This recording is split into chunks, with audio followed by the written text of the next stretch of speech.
इसमें पीछे की तरफ देख रहे हो ये वाली सारी गाय जो हैं ये अंधी गाय हैं, इनको नहीं दिखाई देता है। तो इन पूरी गाय का जो संचालन है इस समिति के द्वारा कराया जा रहा है।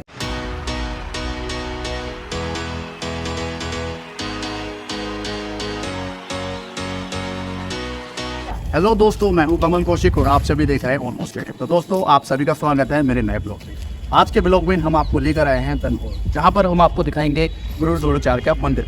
ये मंदिर जो है सिर्फ इसमें एक यही जगह पर स्थित है और एक ही प्रतिमा है पूरे विश्व में, गुरु द्रोणाचार्य जी। तो बाकी की जो भी मंदिर से जुड़ी पूरी ऐतिहासिक बातें हैं, पूरी जानकारी है, तो हम आपको आज मंदिर में चलकर डिटेल देने वाले हैं। बाकी जो लोग इस चैनल पे नए हैं, कृपया करके चैनल को सब्सक्राइब कीजिए और बेल आइकन का बटन प्रेस कीजिए और ज़्यादा से ज़्यादा शेयर कीजिए। दोस्तों, बात करते हैं सबसे पहले यहाँ पहुँचने की। यहाँ पर पहुँचने के लिए हमें सबसे पहले जो दनकोर है उसके लिए हमें काफ़ी सारे ऑप्शंस मिल जाएंगे, अपने पर्सनल व्हीकल या बहुत सारे ऑप्शंस भी हैं। तो बात करते हैं जो लोग अपने व्हीकल्स आने का प्लान करेंगे। सबसे पहले जो आपको जो डिस्टेंस पड़ने वाला है वो लगभग 32 किलोमीटर के आसपास है नोएडा से। तो और जो टाइम लगने वाला है वो लगभग 35 मिनट से 45 मिनट के आसपास लगेगा। तो सबसे पहले हमें यहाँ से ग्रेटर नोएडा पहुँचना पड़ेगा, फिर उसके बाद हम विया एक्सप्रेसवे या सर्विस रोड के थ्रू हम दनकोर पहुँच सकते हैं। अगर हम एक्सप्रेसवे से जाते हैं तो हमें टोल पे करना पड़ेगा तकरीबन 50 रुपये के आसपास। अगर हम सर्विस रोड से जाते हैं तो हमें कोई टोल पे करने की ज़रूरत नहीं है। तो यही जो दनकोर है ये बुद्ध इंटरनेशनल जो सर्किट है स्पोर्ट सिटी उसके जस्ट सामने बना हुआ है। तो यहाँ से हम इजी पहुँच सकते हैं, कोई भी हमें अच्छे से गाइड कर देगा। बाकी यहाँ पर पहुँचने की जो लोकेशन है वो मैं आपको डिस्क्रिप्शन में शेयर कर दूँगा। ट्रेन के माध्यम से भी हम लोग गुरु द्रोण के मंदिर पहुँच सकते हैं। तो सबसे पहले हमें ट्रेन के माध्यम से दनकोर जो रेलवे स्टेशन है वहाँ पर पहुँचना पड़ेगा। यहाँ से जो मंदिर की दूरी है वो लगभग 12 किलोमीटर के आसपास है। तो यहाँ जो रेलवे स्टेशन है यहाँ से हम ऑटो रिक्शा, टैक्सी, कैब काफ़ी सारे ऑप्शंस मिल जाते हैं जिनको हम रेंट पे करके मंदिर जो है गुरु द्रोणाचार्य का वहाँ हम बहुत ही आसानी से पहुँच सकते हैं। तो आइए हम आपको लेके चलते हैं मंदिर के अंदर।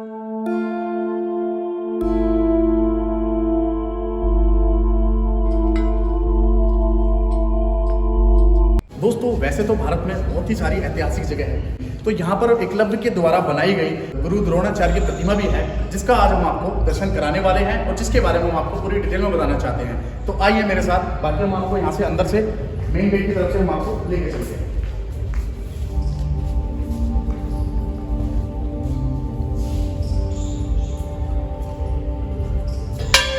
गुरु द्रोणाचार्य मंदिर का जो इतिहास है बहुत ही प्राचीन, बहुत ही पुराना है। तो इस मंदिर का जो इतिहास है गुरु द्रोणाचार्य और एकलव्य के समक्ष ही घूमता है। साथ में इस मंदिर का जो इतिहास है इसका संबंध महाभारत काल से भी है। तो जो एकलव्य थे वो एक निषाद पुत्र थे, इनका जो जीवन व्यतीत होता था वो वन्य प्राणी की तरह ही होता था।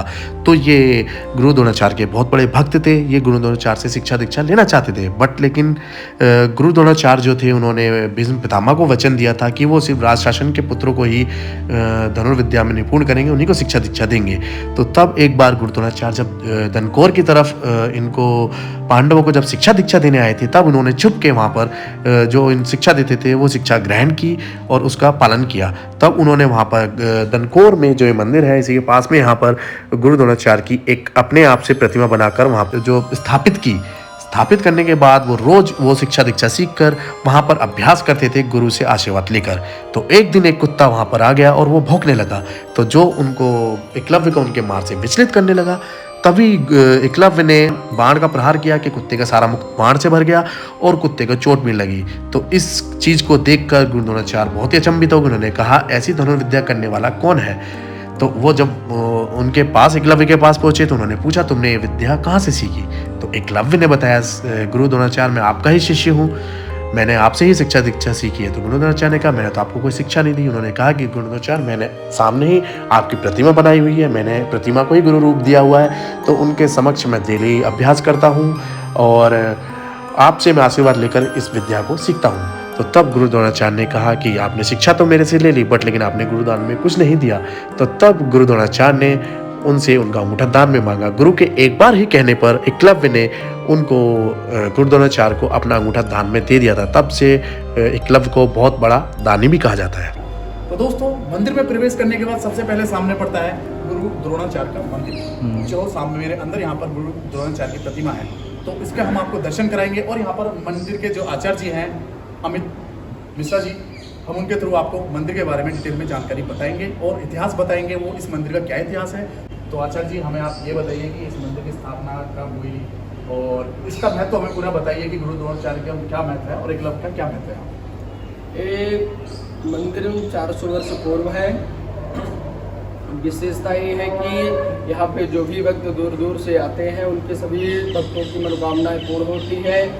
और एक गुरु द्रोणाचार्य जी महाभारत कालीन गुरु, जब वो पांडवों को शिक्षा दे रहे थे तो एकलव्य आए, उन्होंने स्वीकार नहीं किया तो एकलव्य जंगल में जा करके उनकी मानस मूर्ति बना करके उनको गुरु द्रोणाचार्य जी को अपना गुरु स्वीकार करके कि आप मेरे ही गुरु हैं, उनको गुरु मान करके और उनकी एक मानस मूर्ति बना करके उससे अभ्यास करते थे। तो अभी हम चलते हैं अंदर, दर्शन कराते हैं आपको द्रोणाचार्य की मूर्ति के। आइए बताइए।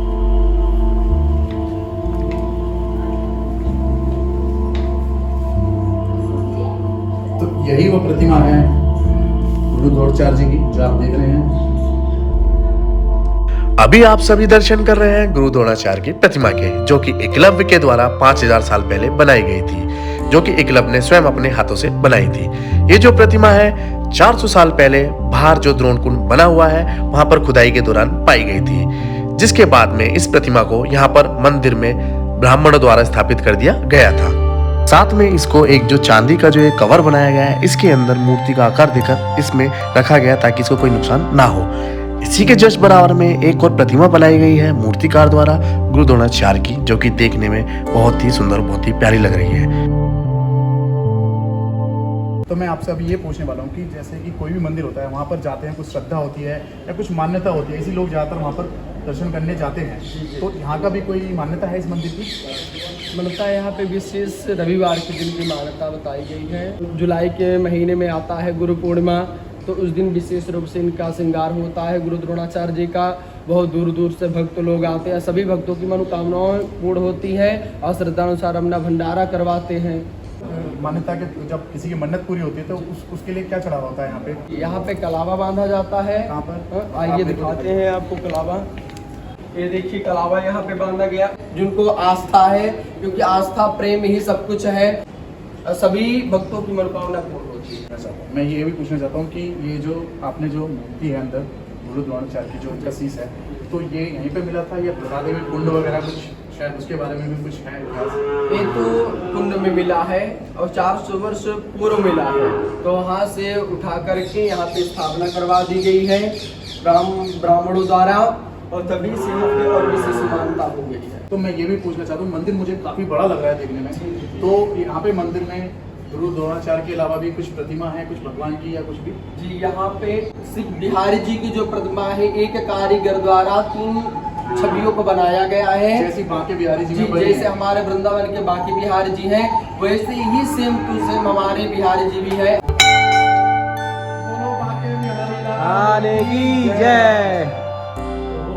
आप देख रहे हैं मेरे सामने वो, जैसा मेरी पुरानी वीडियो में भी आपने देखा है बांके बिहारी के दर्शन, तो यहाँ भी आपको बांके बिहारी के हूबहू उसी तरीके से दर्शन होने वाले। आप सभी लोग अभी दर्शन कर रहे हैं बांके बिहारी लाल जी के और साथ में राधा रानी जी के, और आपको यहाँ पर लड्डू गोपाल जी के भी दर्शन करने को मिल जाएंगे। बांके बिहारी जी की जो प्रतिमा है यहाँ पर हूबहू जैसी वृंदावन में बांके बिहारी जी के सेम टू सेम उसी की तरीके से बनाई गई है। तो यहाँ पर आने के बाद आप गुरु द्रोणाचार्य के दर्शन के बाद में आप लड्डू गोपाल, बांके बिहारी जी और राधा रानी के भी दर्शन कर सकते हैं। और साथ में यहाँ पर मंदिर में 9 देवी जो हैं उनकी भी प्रतिमा स्थापित गई है।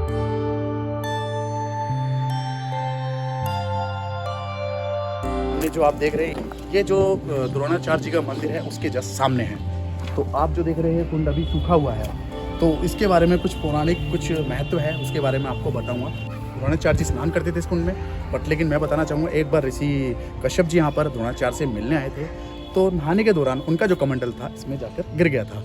तो गिरने के बाद उनको काफ़ी गुस्सा आया, जिससे क्रोधित होकर उन्होंने इस जगह को, इस तालाब को श्रापित किया। श्राप में उन्होंने कहा कि इस जगह पर कभी पानी नहीं रुक पाएगा। तो आज भी अगर यहाँ पर बारिश हो, कभी भी यहाँ पर आपको पानी नहीं मिलेगा, अभी सूखा हुआ है। वैसे तो इस जगह को अभी द्रोणाचार्य के जो ये कुंड दिख रहा है बीच में, आप ये यहाँ पर अखाड़ा बना हुआ है, तो यहाँ पर काफ़ी बड़ा विशाल कुश्ती का जो प्रतियोगिता भी यहाँ पर खेली जाती है।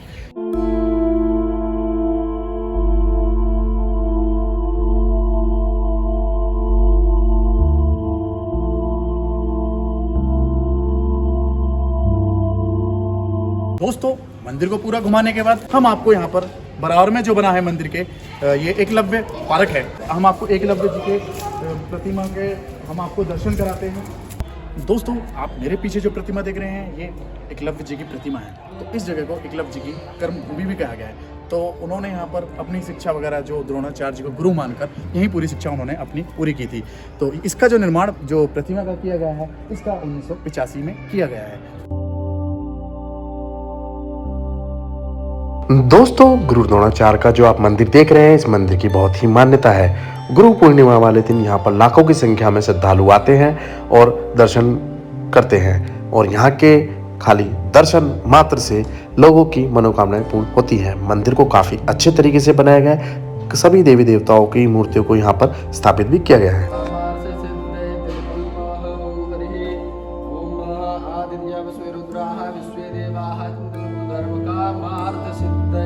तो दोस्तों, गुरु द्रोण मंदिर के मैं आपको लगभग पूरा घुमा चुका हूँ, दर्शन करा चुका हूँ। तो उसी मंदिर से बिल्कुल जस्ट पीछे की तरफ में यहाँ पर एक गौशाला बनी हुई है, जहाँ पर हजारों की तादाद में गौ रहती हैं, जिनका संचालन, जिनका पालन पोषण गुरु द्रोण गौशाला समिति के माध्यम से कराया जाता है। तो यहाँ पर उनके लिए चारा वगैरह खाने की व्यवस्था उसी समिति के माध्यम से कराई जाती है। दोस्तों, इस गौशाला को कई सारे सेक्शनों में बांटा गया है। जैसे कि यहाँ पर आप देख रहे हैं वृद्ध गाय। तो यहाँ पर जो आवारा रोड पे घूमती हुई गाय हैं, वृद्ध है, जो दूध देने में सक्षम नहीं है, उस तरीके की सारी गायों को इस कैटेगरी में रखा गया है। देखिए मेरे पीछे काफी संख्या में यहाँ पर गाय का पालन पोषण होता है। और ये जो इसमें पीछे की तरफ देख रहे हो, ये वाली सारी गाय जो हैं ये अंधी गाय हैं, इनको नहीं दिखाई देता है। तो इन पूरी गाय का जो संचालन है इस समिति के द्वारा कराया जा रहा है। इनको जो चारा भूसा उपलब्ध कराया जा रहा है, तो यहाँ पर काफी अच्छे से इसको मेंटेन किया गया है।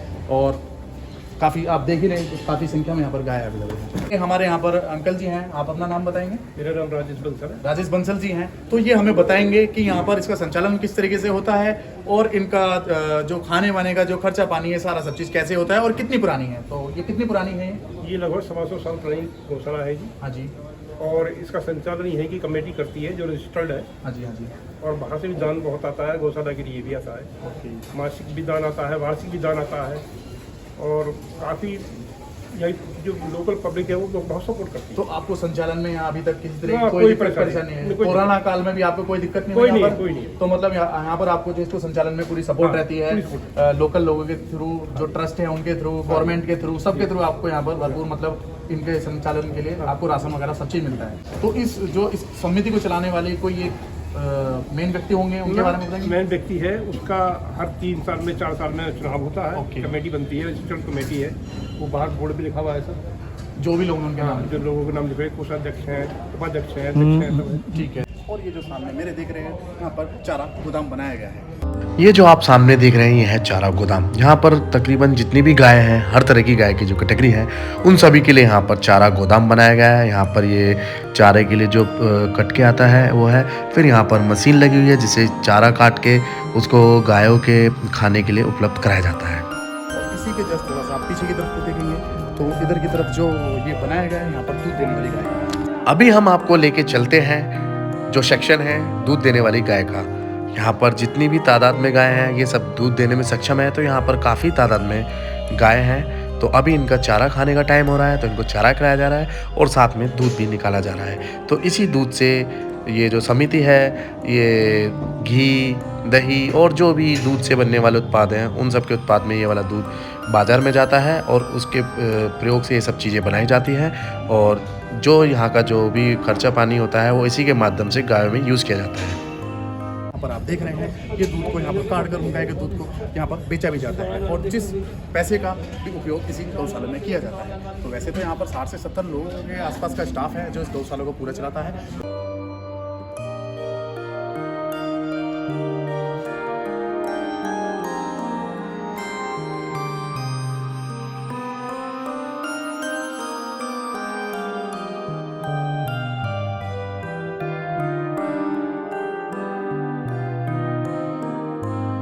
तो दोस्तों, हम अपने व्लॉग को यहीं पर अंत करते हैं और बाकी जो इस चैनल पे नए हैं चैनल को जरूर सब्सक्राइब करें, बेल आइकन का बटन जरूर प्रेस करें और वीडियो को अपने जितने भी रिलेटिव्स हैं दोस्तों के साथ शेयर करना ना भूलें और कमेंट भी जरूर करें। तो दोस्तों, मिलते हैं हम बहुत जल्दी आपसे अपने नए व्लॉग के साथ में और वीडियो में अंत तक बने रहने के लिए धन्यवाद।